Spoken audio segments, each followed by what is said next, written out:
Астрид Линдгрен, авторката на познатата Пипи долгиот чорап, напиша книга за деца Марко од Југославија, која е преведена на 18 јазици. Книгата е за Драги Чиче и брат му Петар и нивните другари, нивните згоди и незгоди во село Драчево. Кога бил мал, Марко Трајковски во училиштето Свети Климент Охридски, дошла писателката и прво го забележала него, затоа што тој бил пегаво и палаво дете. Тука престојувала 3 недели, дури и сакала да го однесе Марко во Шведска, но бабата и дедото не го пуштиле.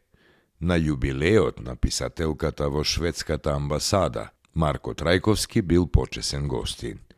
Тој починал во 2012 година, а неговите ќерка и син денес работат на негово место во зоолошката градина, каде Марко работел дури 38 години.